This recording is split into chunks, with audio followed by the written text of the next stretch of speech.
Maraming salamat dun sa nag-comment.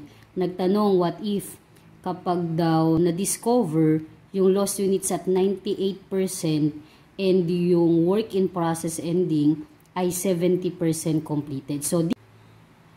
So kaya i-discuss na natin yung B and yung C. So magbigay na lang ako ng example nito na kapag ang work in process ending ay na-reach niya yung inspection point or yung work in process ending hindi niya na-reach yung inspection point. Dun sa nag-comment, yun ay magpo-fall sa letter C. Kasi yung work in process ending daw ay 70% and yung inspection point ay 98%. So, ibig sabihin, si work in process ending, hindi niya na-reach yung inspection point. Okay? So, kapag ganun, yung work done natin, so, ang gagawin nyo, assign work done. Then, no need to adjust the unit cost from preceding department in yung cost ng lost units, i-charge sa cost ni completed and transferred lang. Okay? So, ibig sabihin, parang ano lang yan, parang katulad lang nung kay ending, di ba? So, yan lang din yung ginawa niya. So, dito, kaya lang, pagdating sa work done, so si ending, of course, since last sa dulo siya na-discover, 100%. So, dito sa work done dito, pag ito sa C, so, kung ilang percent yung inspection point, yung work done niya sa conversion cost. Okay, so sa materials, depende kung ilan materials, ilang percent ng materials yung nakuha niya. Okay, but yung procedure, pareho lang sila ng ending. Okay, so kapag naman ang inspection ay, ang work in process ending ay na-reach niya yung inspection point. So, ibig sabihin, let's say, baliktarin lang natin, yung inspection point ay 70%, tapos si work in process ending ay 98%. So, ibig sabihin, na-reach niya yung inspection point. So, nalagpasan ni work in process ending yung inspection point. So, kapag ganun, ano naman yung gagawin natin? So, ito naman, assign work done to the lost units, no need to adjust the unit cost from preceding department. And yung pangatlo, calculate the cost of the equivalent units production of lost units and prorate to completed and transferred and work in process ending. So, parang ending din ito, pareho din sila. Saan lang sila nagkaiba? Dito. Kung sino yung mag-a-absorb ng lost units. So, dito, si work in process ending, na-reach niya yung inspection point. So, pagdating sa computation ng cost ng lost units, ipoprorata kay completed and transferred and work in process ending. So, ibig sabihin, paghahatian nila yung cost ng lost units. Okay? So, kaya ito, mahalaga to class, ito, yung procedure, kung ano yung kailangan, o ito yung rules na sinasabi natin, na kailangan yung memorize para madali lang gawin kapag merong lost units.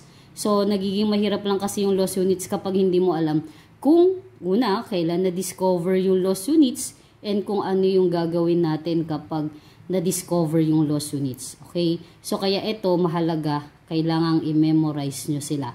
So, ito lang, work in process ending have reached the inspection point.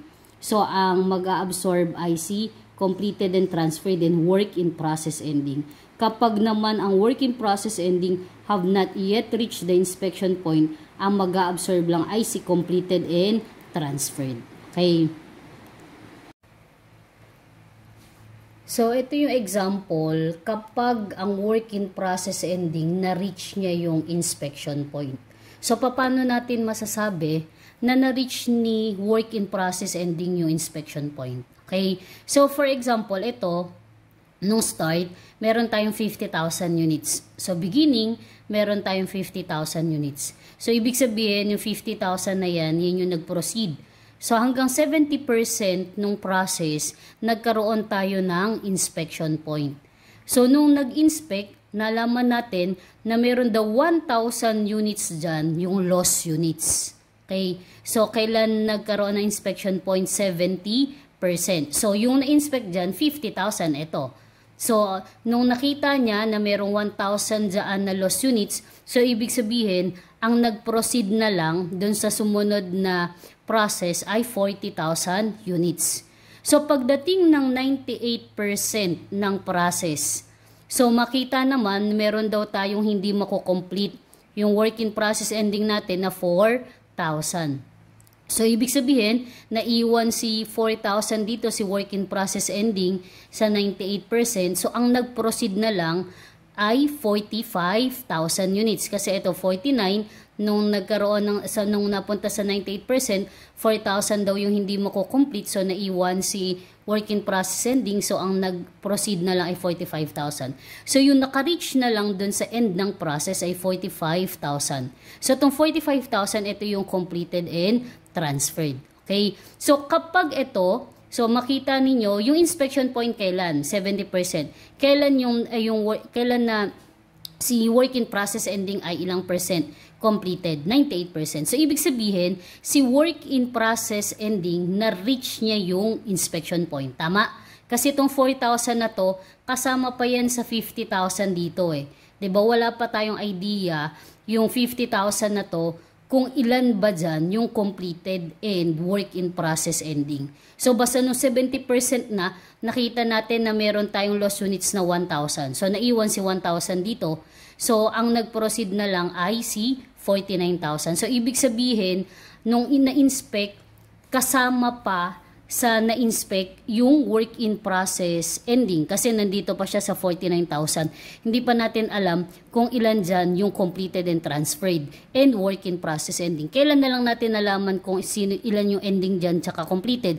No 98%, meron daw hindi mako-complete na 4,000. So yun yung work in process ending. So yan, ibig sabihin, ano nangyari? Si work in process ending, na-reach niya yung inspection point. Okay? So, ito kasi dito siya, saan lang siya nag-stop? Dito at 98%. So, ibig sabihin, nadaanan niya si inspection point. Okay? So, ibig sabihin, na-reach niya yung inspection point. So, class, kailangan nyo alam yan kasi magkaiba yung rules natin pag na-reach ni work in process ending yung inspection point or hindi niya na-reach yung inspection point. So, kasi dito, kapag na-reach niya yung inspection point, sabi natin, assign work done, no need to adjust the unit cost from preceding department. But yung pangatlo, ang mag-absorb ng cost ni lost units ay si work in process ending and si completed and transferred. Okay? So, bakit? Sabi ko nga, ang tatandaan ninyo, kung sino yung mag-absorb ng lost units ay kung sino yung kasama ni lost units nung na-discover siya. Okay? So, kung sino yung kasama niya na na-discover siya. So, yun yung mag-absorb ng lost units. So, dito, tingnan mo dito. So, dito, 50,000 ng beginning. Pagdating na 70%, diba si 50,000 dito, wala pa tayong idea nga kung sino si work in process ending tsaka si completed and transferred.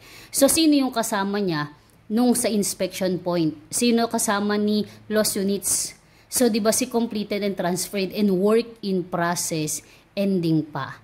So, kaya, ang mag-a-absorb niyan ng lost units ay si completed and transferred and work in process ending. Nako ha? So, kung sino yung kasama niya na na-discover or dun sa inspection point, yun yung mag-a-absorb ng cost ng lost units. So, parang ganito lang yung class. Lagyan natin ng kwento. So, merong tatlong magkakaibigan, si completed and transferred, si work in process ending, and si lost units. Okay. So, beginning ng process, ito. So, beginning ng journey nila, tatlo pa silang magkakasama. Dito yon sa 50,000. So, si completed and transferred, si lost units, and si work in process ending. Kaya lang kasi dito, hindi pa natin alam kung ilan yung completed, work in process ending, and kung ilan yung lost units.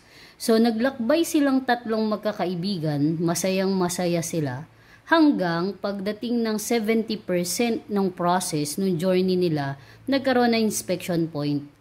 So, doon nila malalaman na mayroong palang lost units na 1,000. Sabi ni lost units, sige iwanan nyo na ako dito kasi hindi naman ako mako-complete. So, sino yung kasama ni lost units nung na-inspect siya? si work in process ending, and si completed and transferred. So, malungkot si completed and transferred and work in process ending, pero ang sabi nila kay loss unit, sige, huwag kang mag-alala, hindi ka namin kakalimutan. Okay? So, nag-proceed sila, 49,000 na lang sila, nag-proceed sila ulit, so, nagpatuloy sila sa journey nila. So, pagdating ng 98% ng process, sabi naman ni work in process ending, completed and transferred, iwanan mo na ako dito dahil hindi naman ako makukomplete. Okay? So, naiwan si work in process ending nung 98%. So, pagdating dun sa sumunod, ang nagpatuloy na lang ay si completed and transferred. So, ang naka-reach na lang nung end nung process, si completed and transferred. So, no, sinabi nilang hindi ka namin kakalimutan, loss units, si completed and transferred and si work in process ending. So, ibig sabihin kasi, yung cost ni loss units, silang dalawa ang mag-a-absorb. Okay? So, silang dalawa ang mag-a-absorb. Si completed and transferred and work in process ending. Okay? So, tandaan, kung sino yung kasama ni loss unit siyang mag-a-absorb ng cost niya. Okay? So, what if kapag naman ang work in process ending ay hindi na-reach yung inspection point?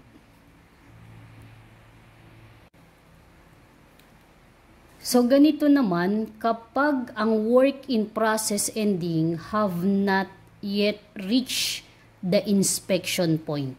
So, hindi niya naman na-reach yung inspection point. So, beginning, 50,000 sila. So, tapos pagdating ng 70%, so, meron tayong work in process ending na 4,000. So, ibig sabihin, 46,000 na lang yung magko-continue. So, pagdating dito sa 98%, nagkaroon ng inspection point. So, dito, nakita na merong loss units na 1,000. So, ibig sabihin, ang nag-proceed na lang hanggang dulo ay 45,000 at iyon si completed and transferred. Okay? So, paano nalaman na hindi niya na-reach yung inspection point? Kasi, si work in process ending, 70% pa lang ng process, naiwan na siya dito. So, nakita na hindi siya mako-complete. So, naiwan na siya dito sa 70%. So, pagdating ng 98%, dun pa lang nagkaroon ng inspection. So, ibig sabihin, si ending, hindi niya na-reach yung inspection point. Okay? So, kapag kasi hindi na-reach yung inspection point, ano sabi natin? Assign work done, no need to adjust the unit cost from preceding department, but yung last, ang mag-a-absorb ay ng loss units, ng cost ng loss units ay si completed and transferred lang. Bakit? Kasi, sabi natin, kung sino yung kasama ni loss units doon sa inspection, nung na-inspect na merong loss unit, siyang mag-a-absorb. Okay? So dito, sino ba yung kasama niya dito nung nagkaroon na ng inspection? Di ba si completed and transferred na lang? Kasi si work in process ending na iwan dun sa 70%. Okay? So kaya, ang mag-a-absorb lang ay si completed and transferred. So lagyan natin ng kwento ulit, katulad kanina. So dito sa umpisa, tatlo silang magkakaibigan, si completed and transferred, work in process ending, and si loss units.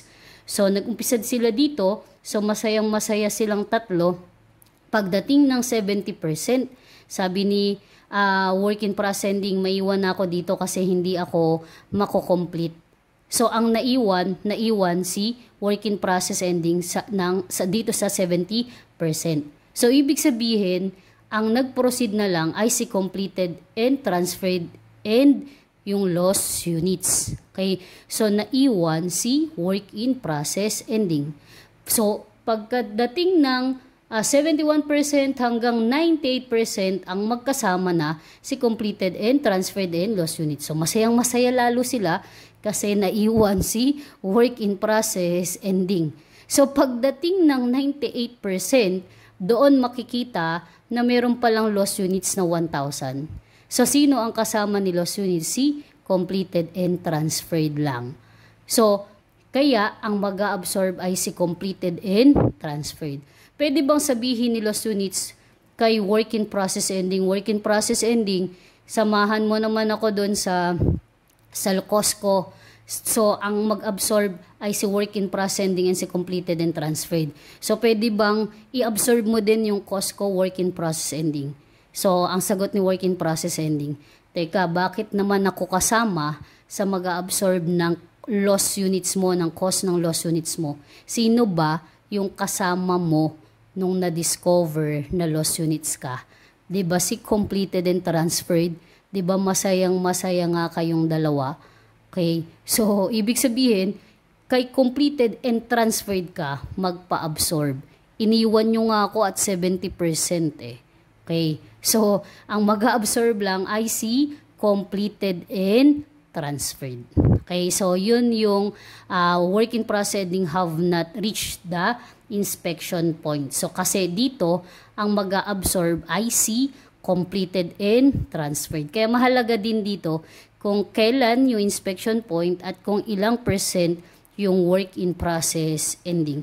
But usually class, pag may nakita kayo ng mga problem, usually, ang makikita nyo lang lagi, beginning and end ng process na discover yung loss units. Okay?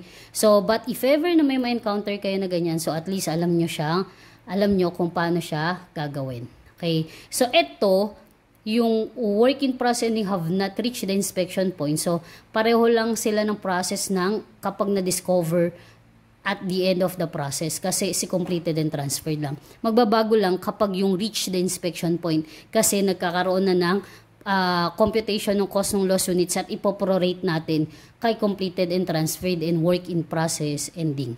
So, pakita ko din yung example problem. So, ito yung example.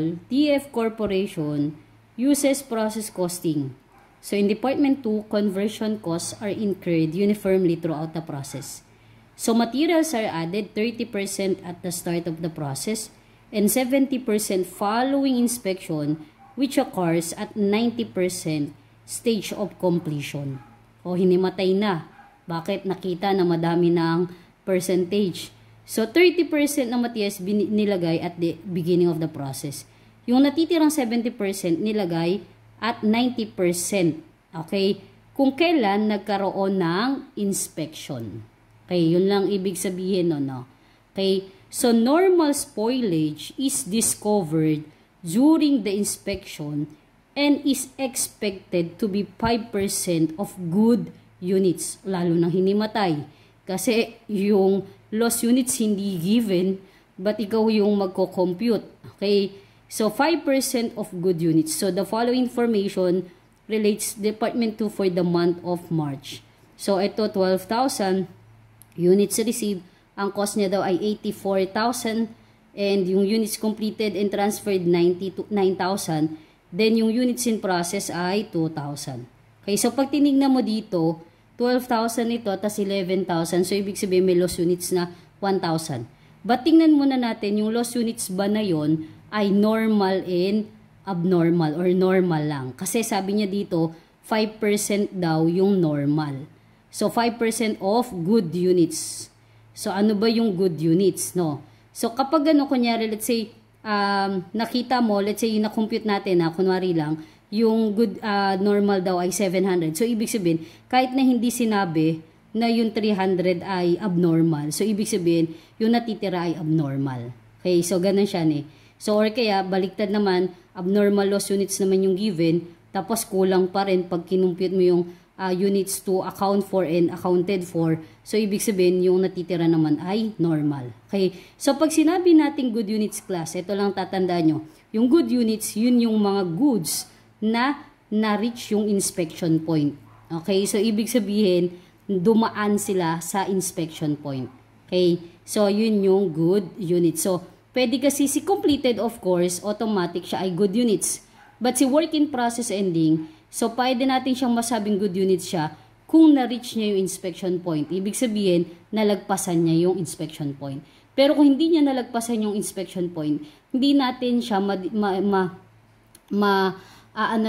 siya ay good units kasi hindi niya naman nalagpasan yung inspection point.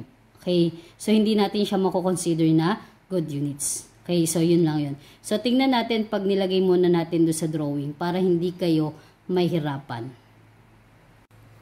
So dito sa example natin, so ito 12,000 units sila nag-start kasi yung units receive ay from Department 1, 12,000. Pagdating ng 70%, so 70% completed si work in process ending, ay meron siyang 2,000 units na ending. So ibig sabihin, ang nag-proceed na lang ay yung 10,000 units. Pagdating ng 90% ng inspection, meron daw lost units na 1,000. So ibig sabihin, ang nag-proceed na lang ay 9,000. So ang naka-reach na lang nung end nung process ay 9,000. So yun yung completed and transferred. So dito, sa lost units natin, sabi natin 1,000 yung lost units kasi 'di ba, meron ka ng total nito is 12, nag-less ka ng 9,000 tsaka 2,000, so ibig sabihin, ang lost units ay 1,000. But sa lost units daw, ang normal ay 5% ng good units. Okay? So 5% ng good units. So ibig sabihin, kung may matitira pa dito sa 1,000, yun yung abnormal. So pag kinumpute natin yung good units natin, yun yung 9,000. Okay? Paano nakuha yung 9,000? Kasi ang good units lang na makukonsider natin ay yung naka-reach dun sa inspection point. Si work in process ending, nag-stop siya at 70%. So, hindi niya na-reach yung inspection point. So, ibig sabihin, hindi natin siya masasabing good unit siya kasi hindi niya na-reach yung inspection point. So, ang good units lang natin ay ano? C, completed and transferred lang. So, 9,000 times 5%, so 450. So, ibig sabihin, ang normal loss units natin ay 450. Ilan daw yung loss units natin? 1,000. So, ibig sabihin, ilan yung abnormal loss units natin? So, 1,000 minus 450, yun yung abnormal natin. So, ilan yun? 550.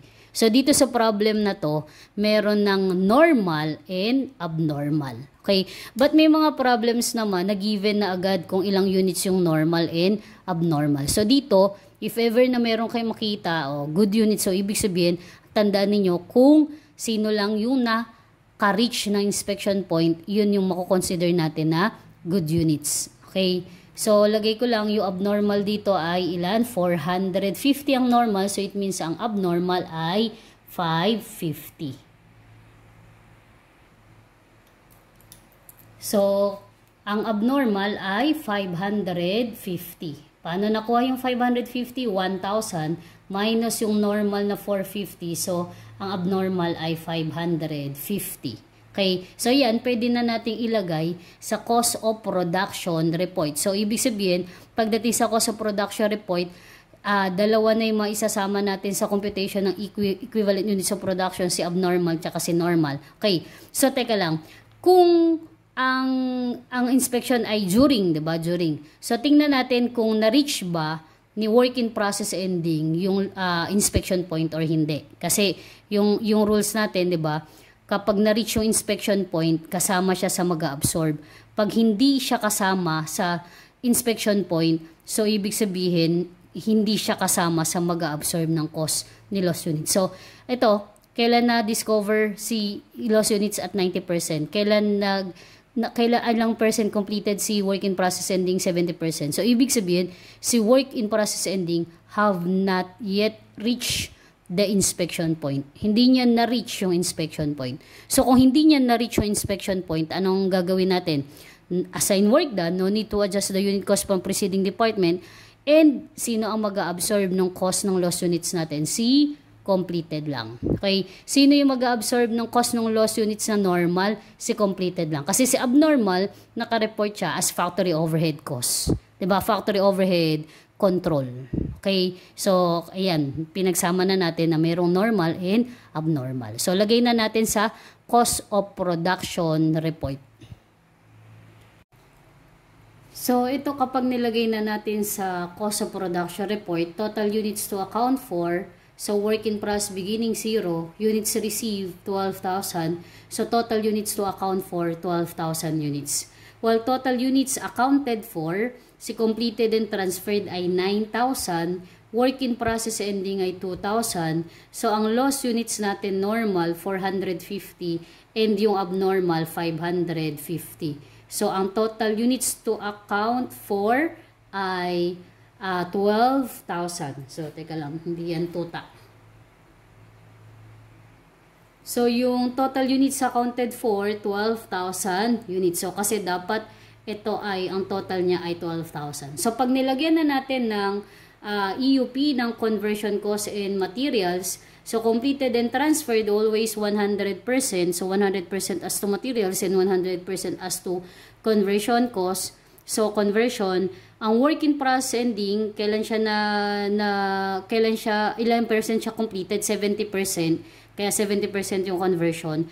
Tapos, pagdating sa materials, okay, hindi ko pala napakita yung materials kanina. So, ganito pag sa materials naman, kung paano natin ilalagay sila. Okay, so, sige, ilagay muna natin kung ilang percent yung conversion ni normal and abnormal. Tatandaan, so sabi natin, pag hindi na-reach yung inspection point or na-reach yung inspection point, assign work done. So, yung ilalagay nyo dito sa conversion cost natin dito, kung ilang percent siya completed, pagdating sa loss units, kung kailan sila na-discover. Okay, or kung ilang percent yung inspection point. So, do sa problem natin, ang inspection point ay 90%. Kaya dito, ang conversion niya ay 90%. Siyempre, kasi 'di ba, kung nakita mo na 90% ng process ay sila ay loss units. So, 'di ba, hindi mo nalalagyan ng labor and overhead. Kaya hanggang lang siya dito. Kung ilang percent siya na-inspect. Okay? So, yung inspection point ay 90%. Kaya dito 90% siya. So, yun, nilagay na natin na 90%. So, 90% yung conversion nila. Okay, kasi yun yung inspection point. So, ang tanong dito, ilang percent yung materials na nakuha nila. Okay, so, ganun pa din naman yung rule natin dyan. Kung ilang percent niya nadaanan nung naglagay ng materials, kung nadaanan nila yun, yun yung completion nila dun sa materials. Si work in process ending and si loss units normal and abnormal. So, tingnan natin. Ito. Hindi ko kasi nailagay dun kanina sa drawing yung materials eh. So, ito yun.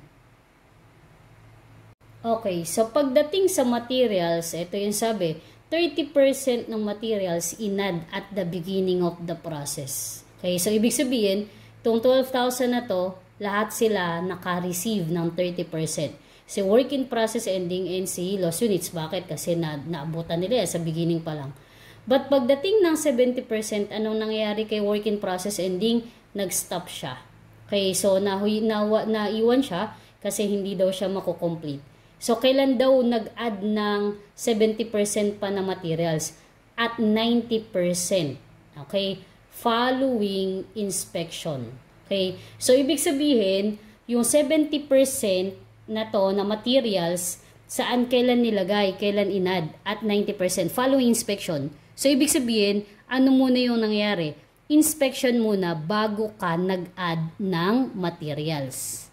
Okay? So, nag-inspect muna bago nag-add ng materials. So, ang tanong dyan, itong 1,000 loss units ba natin na to, naka-receive pa ng 70% na materials?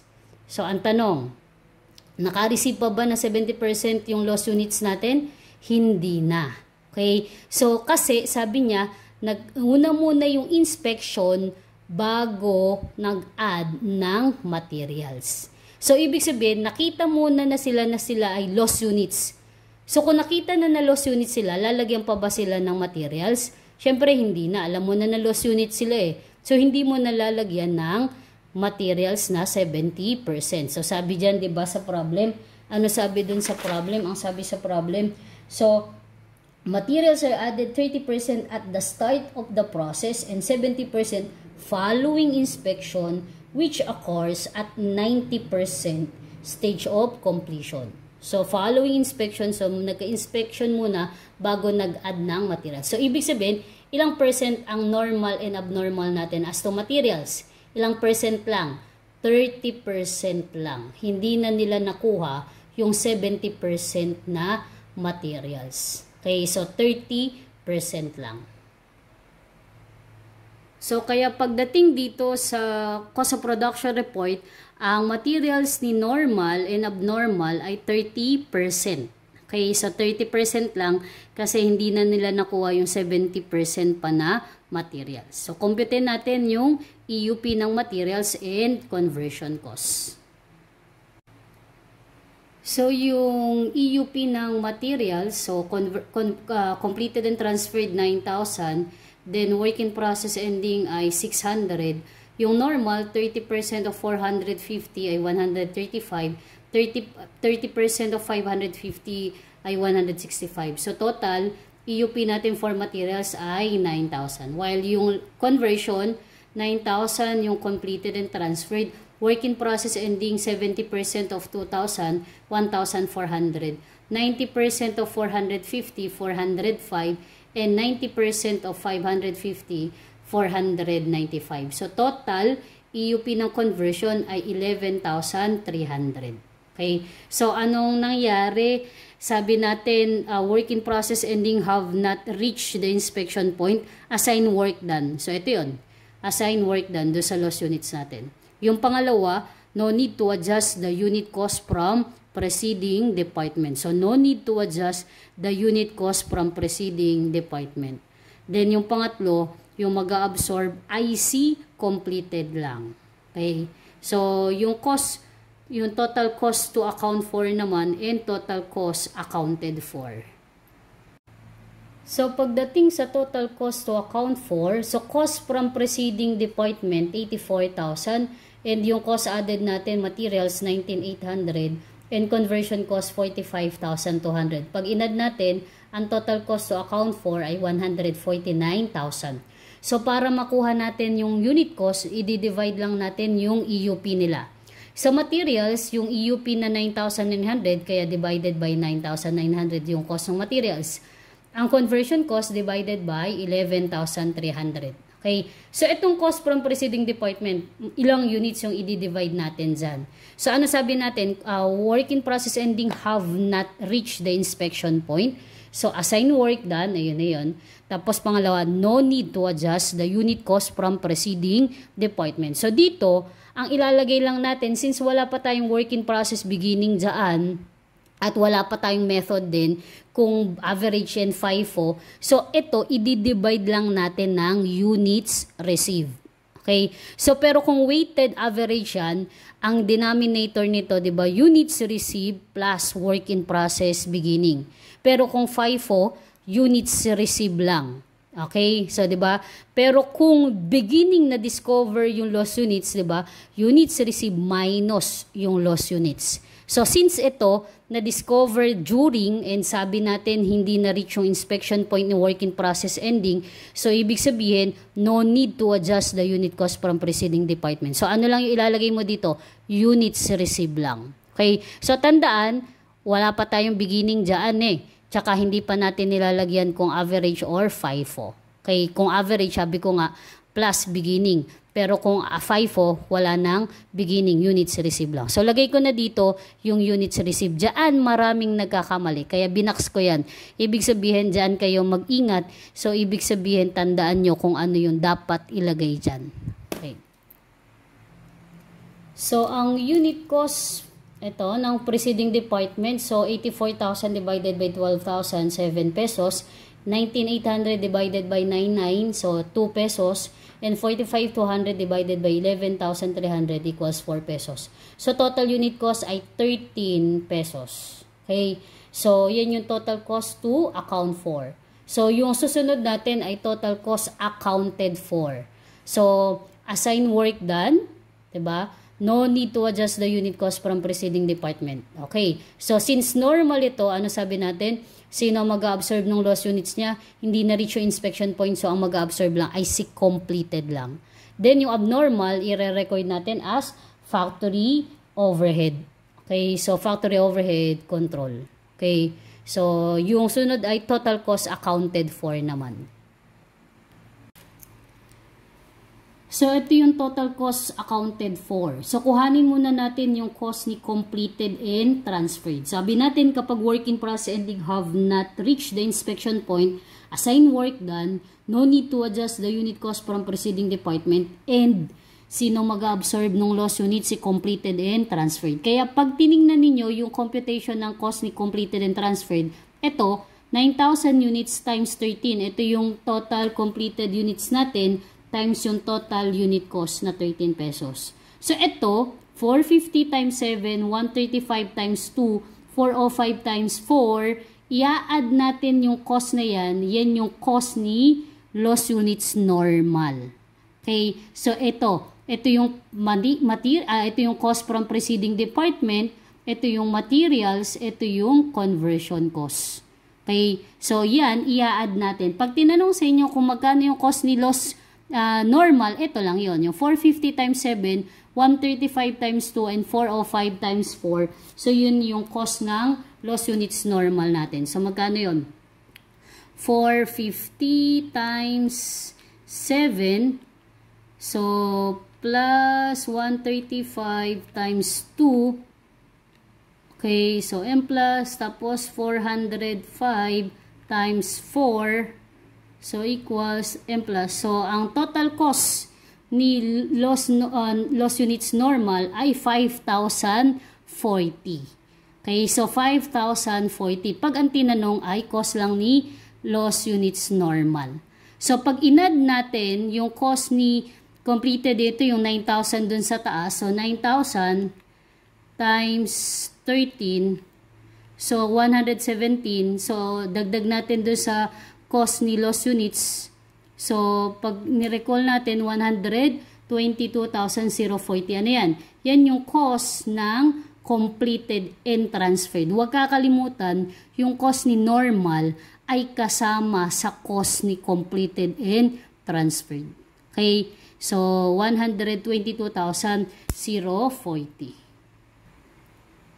So, ito yung total cost ni completed and transferred. But pag ang tinanong lang sa inyo ay cost ni loss units normal, ito yun, 5,040. So, itong 5,040, ito, inad lang natin dito sa 9,000 times 13. Iyon yung total cost ni completed and transferred. So, nasatisfy na din natin yung pangatlo natin dun sa rule. So, assign work done, no need to adjust the unit cost from preceding department, and ang mag-absorb ay si completed and transferred lang.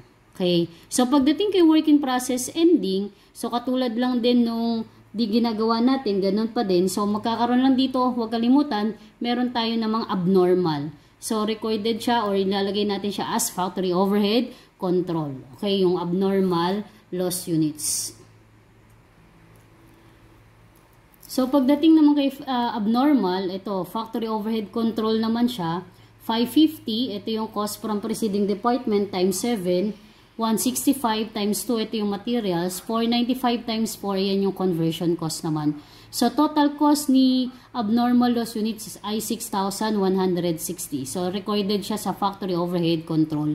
So, yung susunod ay si work in process ending. So, yung work in process ending, katulad lang din ng dati natin kung paano makompute yung work in process ending. So, pagdating sa work in process ending, ito na, cost from preceding department, 2,000 times 7 equals 14,000. Material, 600 times 2, 1,200. And conversion cost of 1,400 times 4 equals 5,600. So, total cost ni work in process ending ay 20,800. Okay? So, wag kakalimutan itong 122,040, cost of completed and transferred, 6,160, cost ni abnormal, and yung 20,800, ito yung cost ng work in process ending. So, pag tinotal natin yung tatlo, ang lalabas dito ay 149,000. Iyan yung total cost accounted for. So, ito, total cost to account for, 149,000. So, ito ay 149,000. So, pag tinanong naman sa inyo ay cost ng loss units natin normal, ito lang yun, 5,040. Inabsorb ni completed and transferred. So, ganyan lang kapag ang work in process ending have not reached the inspection point. Okay. So, kaya yan plus yung cost of production report. Okay, so work in process ending have not reached the inspection point. Pasensya na, hindi ko na nalagyan ng heading dito. Makilagyan nyo na lang. Okay, so total units to account for, ito, okay, 12,000, 12,000. So dito, sabi natin, have not reached the inspection point, assign work done. So kaya ito, merong 30% and 90%, huwag kakalimutan. Sa conversion, kung ilang percent yung inspection point, yun yung ilalagay ninyo do sa materials kung hanggang ilan yung nakuha nilang materials. Then, no need to adjust the unit cost from preceding department. Kaya itong 12,000 na to ay units receive lang. Okay? So, galing lang kay units receive. Kasi kung beginning, adjust the unit cost from preceding department, ililess mo yung lost units. So, no need to adjust the unit cost from preceding department. And, yung mag-absorb IC, completed and transferred yung cost ni lost units. Okay? So, kaya dito, ito, 450 times 7, ito yun, 450 times 7, 135, ito yun, times 2, then 405 times 4. Ito yun. So, pag tinotal yung cost ng lost units natin normal, 5,040. So, pag tinanong ay completed and transferred cost, 122,040. So, siya yung nag-absorb ng cost ng lost units natin normal. Pagdating sa factory overhead control, so 6,160, yan yung cost nung abnormal loss units natin. Ito 550, ito yun, 550 times 7, so yun. Tapos 165 times 2, so ito yun, 495 times 4, so ito yun. So pag tinotal natin, 6,160. Okay, so si work in process ending, same lang kung paano natin kinumpute yung dati. So, yan yung loss units na may normal and abnormal at wala pang work in process beginning. So, ibig sabihin wala pa tayong method na average and FIFO. Ito kasi, pwede natin sabing average to kasi wala namang work in process beginning. But, kasi, di ba, average and FIFO, kung walang work in process beginning, pareho lang naman yung lalabas sa kanila. So, but, what if kapag may work in process beginning na? Okay, so doon magkakaroon ng average and FIFO. So ang gagawin lang natin, i-combine lang natin yung rules natin sa average and FIFO dun sa rules ng loss units. Kaya medyo parang pag tinignan mo ang haba kasi pagsasamahin na natin kung ano ba yung format dun sa average and FIFO tapos dito sa loss units. Okay?